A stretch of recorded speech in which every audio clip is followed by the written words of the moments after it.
Og hvad skete der lige der? Så fik han det en ny cykel hen over sommeren. Simpelthen også for lang tid siden, jeg har fået lavet noget content. Simpelthen sommeren, den er bare fløjet afsted. Jeg købte en ny motorcykel. Tracer 900 2015.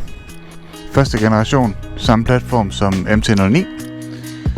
Super fed cykel. Mega effektiv motor. Så glad for den. De små ting, jeg selv har lavet, det er de her gule stafferinger.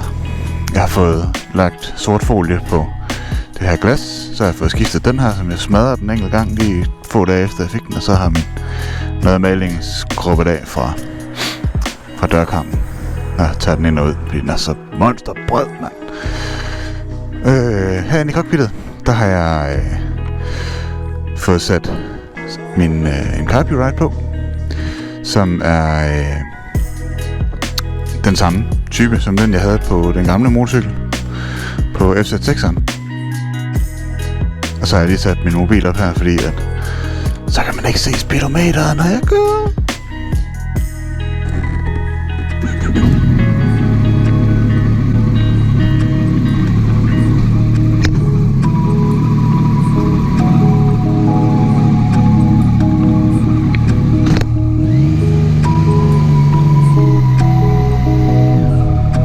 Cyklen havde monteret Akrapovic-system, da jeg fik den.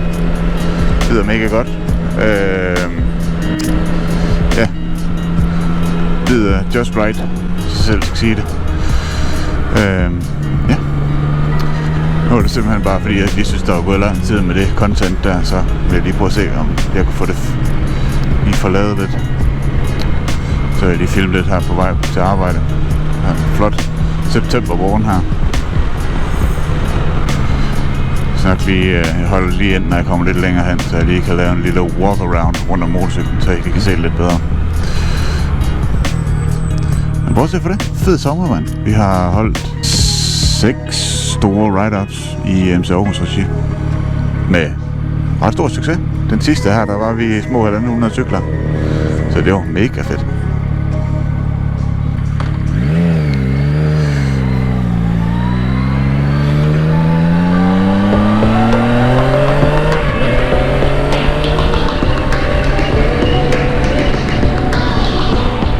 Så var det også lige en god mulighed for lige at få testet grejet, om alt det virker som det skal.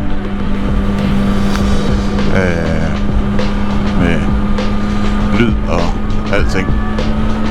Så det kamera herovre styret, det vibrerer lidt. Hvis det lige holder ved det, så er det alt godt. Kameraet her på styret, det er en GoPro 4 eller 5, tror jeg. Og den jeg har på hjelmen, det er en 7'er. Og der er altså noget bedre stabilization i, og den kører også 50 frames, mens man filmer i 4K. Så der vil være lidt bedre kvalitet i den her episode. Og så den her over, den sidder på den her arm her, så den er, i og med den er så lang, så det giver så lidt nogle vibrationer. Så prøv det bare lige for at prøve.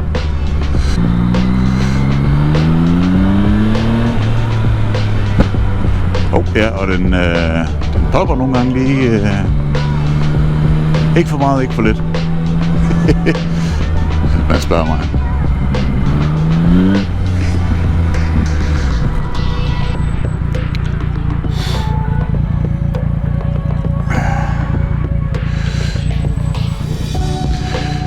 MT-09-platformen. Så en Tracer her. Det har jo altid været min store drøm. Også siden jeg havde den blå FZ6'eren. Min helt store drøm at få sådan en der. Sindssygt fed. Kører pissegodt. Og så lyder den altså ret godt med den der Akra der på. Så. Ja, og så til hverdag, der kører jeg ikke lige med det her grej på. Alt det smukke ved det der Carburite, det er, at man kan undgå at have telefonen i lommen. Eller man kan netop have telefonen i lommen. Man kan undgå at have den på styret, så man undgår de her mikrovibrationer, som ødelægger kameraet. Min iPhone 10 her, den er så gammel, at den er formentlig allerede stået af i kameraet. Jeg synes i hvert fald ikke, det fungerer ret godt længere.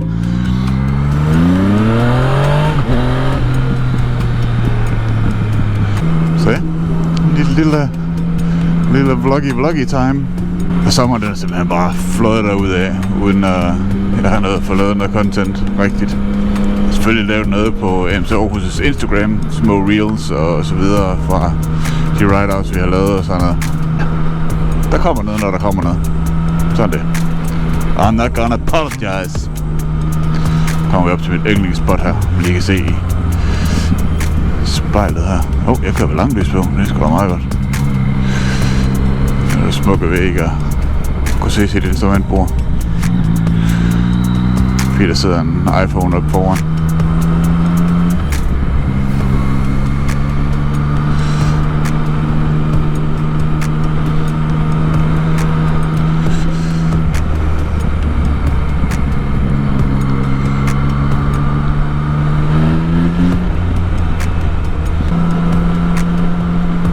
Sådan, man. Top Gun soundtrack.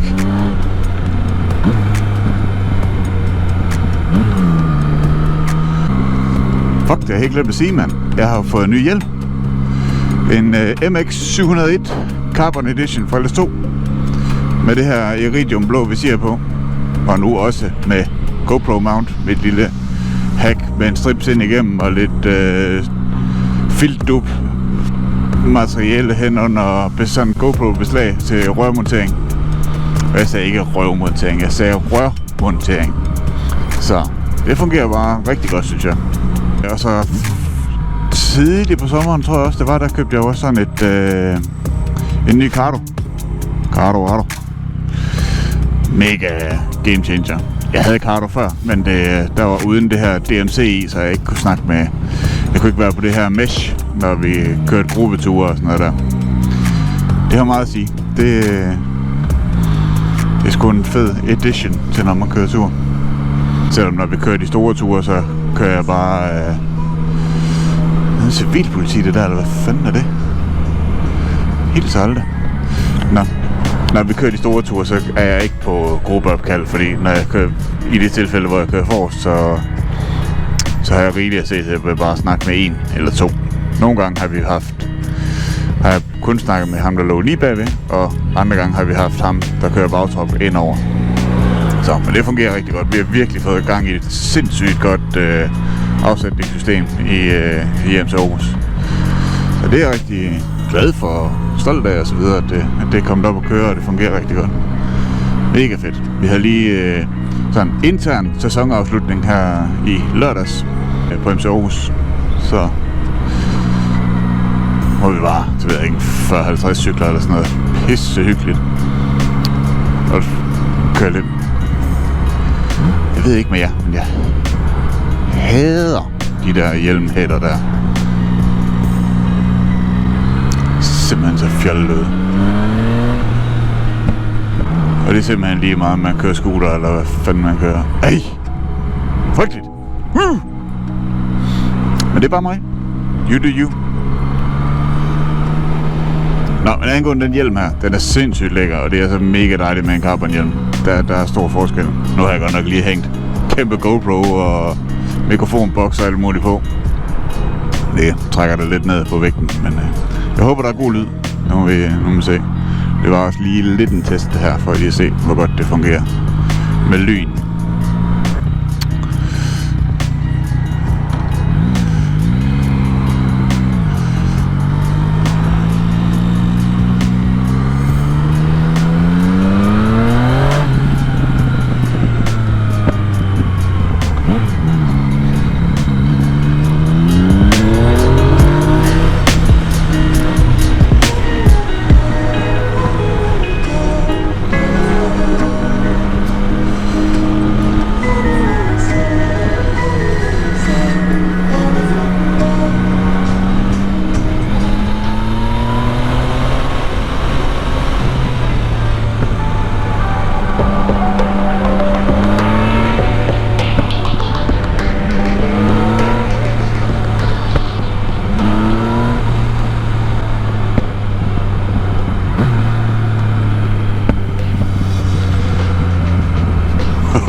Det er godt.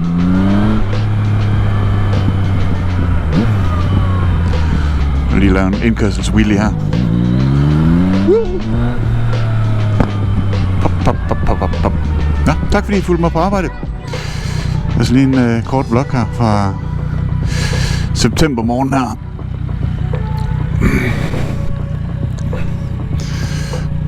Så, ja.